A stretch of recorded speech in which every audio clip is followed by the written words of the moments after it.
सर्वेभ्यो नमो नमः।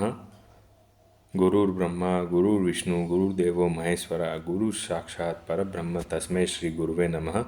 मैं मनीष बैरागी महर्षि पाणिनि संस्कृत एवं वैदिक विश्वविद्यालय उज्जैन के प्रथम शास्त्रार्ध एमए प्रथम सेमेस्टर का छात्र हूँ। आज मैं आप सभी से वास्तु उत्पत्ति सिद्धांत, वास्तु पुरुष एवं वास्तु के विषय में कुछ सामान्य चर्चाएं करने जा रहा हूँ। गुरु चरणों में वंदना। सर्वेभ्यो नमो नमः। वास्तु सिद्धांत, वास्तु के बारे में यदि हम बात करें तो वास्तु सर्वप्रथम जो वास्तु शब्द है वो वस धातु से बना है। वास्तु यानी निवास रहने की, जहाँ जो निवास करता है वहीं उसका वास्तु होता है। प्राचीन काल में देखा जाए तो प्राचीन समय से ही वास्तु के विषय में जैसे कि जलचर, नभचर, पशु पक्षी, जीव जंतु, या प्राचीन समय में ऐसा कहा जाए, हमारे शास्त्रों में पुराणों में ऐसा कहा गया है कि भगवान शिव कैलाश पर्वत पर भगवान शिव का निवास है। भगवान विष्णु का निवास वैकुंठ में है।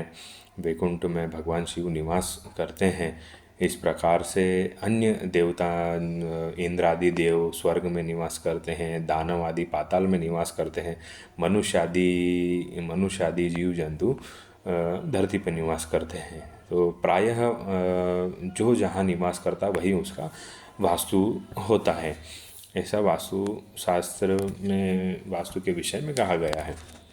जैसे कि चूहे, सांप, नाग आदि बिल में निवास करते हैं, चींटियाँ बिल में निवास करती है, और मनुष्य एक घर में निवास करता है। पहले प्रायः मिट्टी के गोबर के लेपन से घर बनाए जाते थे। उसके पूर्व गुफाएं मनुष्य के द्वारा निर्मित की गई थी, जिसमें याक, शेर, भालू आदि उसमें निवास करते थे। तो प्रायः इस प्रकार से मतलब निवास या रहने के स्थान को ही वास्तु कहा जाता है। जो जहाँ रहता है वहीं उसका वास्तु होता है। वास्तु की उत्पत्ति वस धातु से हुई है। जहाँ जो रहता है, मुनि यास्क के द्वारा भी कहा गया है कि जहाँ जो रहता है वहीं उसका वास्तु है। प्रायः वास्तु वस धातु में तनु प्रत्यय लगाने से वस धातु बनती है। पुनः तनु प्रत्यय लगाने से वास्तु बनता है। इस प्रकार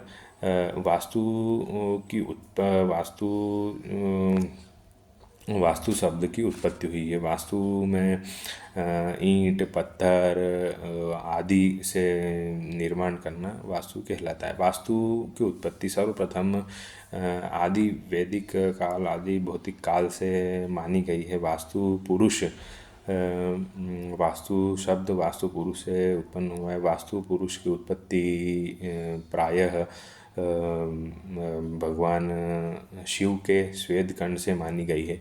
जब भगवान शिव एवं अंधकासुर का युद्ध हुआ था, भगवान शिव और अंधकासुर के युद्ध में भगवान शिव के पसीने से श्वेत कण की जो बूंद पृथ्वी पर गिरी थी, तो प्रायः उससे ही वास्तु पुरुष की उत्पत्ति मानी गई है। वास्तु पुरुष की उत्पत्ति मानी गई है, जिससे वास्तु पुरुष उत्पन्न हुआ है। तो वास्तु पुरुष जैसे श्वेत कर्ण की बूंद जब पृथ्वी पर गिरी तो पूरी पृथ्वी को वास्तु पुरुष द्वारा ढक लिया गया था। एवं वास्तु पुरुष के द्वारा ढक लिया गया था, मतलब इतना विशालकाय आकार था जिससे सारे देवता भयभीत भी हुए थे। एवं वास्तु पुरुष जो उत्पत्ति हुई थी वहाँ ऐसा भी कहा जाता है कि अंधकासुर का रक्त वह पी गया था। पूरा रक्त पीने के बाद भी उसकी क्षुधा शांत नहीं हो पा रही थी। तो क्षुधा शांत नहीं हो पा रही थी। फिर वहाँ पुनः सब देवता आदि जब भयभीत हुए, इतना विशाल का यह पुरुष कौन उत्पन्न हुआ है, सभी देवता आदि, इंद्र आदि देवता ब्रह्मा जी के पास जाते हैं। ब्रह्मा जी से याचना करते हैं कि हे ब्रह्मदेव, हमारी रक्षा कीजिए, हम कहाँ जाएं, कहाँ छुपे जिससे हमारी रक्षा हो पाए। यह विशालकाय पुरुष कौन है, जिससे हमारी यहाँ पर कुछ उपाय हमें बताइए। तो ब्रह्मा जी ने, जो सृष्टि के रचयिता हैं, उन्होंने कहा कि आप सभी निश्चिंत रहिए, आप निर्भय होके रहिए। मैं आपको इसका उपाय बताता हूँ। आप जो इसको जो विशालकाय पुरुष उत्पन्न हुआ है, इसको आप अधोमुख पृथ्वी में गाड़ दीजिए।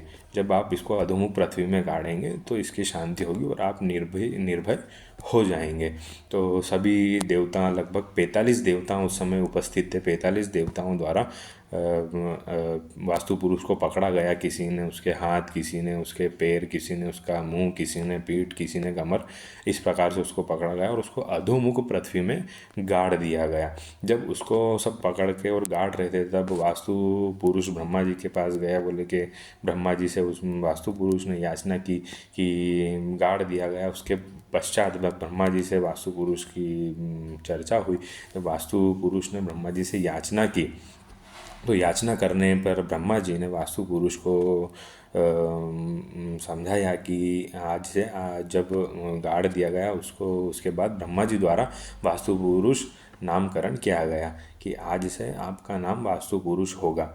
जब वास्तु पुरुष की क्षुधा अंधकासुर का रक्त पीने के बाद भी नहीं बुझी, तो वह पृथ्वी को निगलने की ओर बढ़ने लगा। तब ब्रह्मा जी ने वास्तु पुरुष को बताया कि आप पृथ्वी को ना निगले।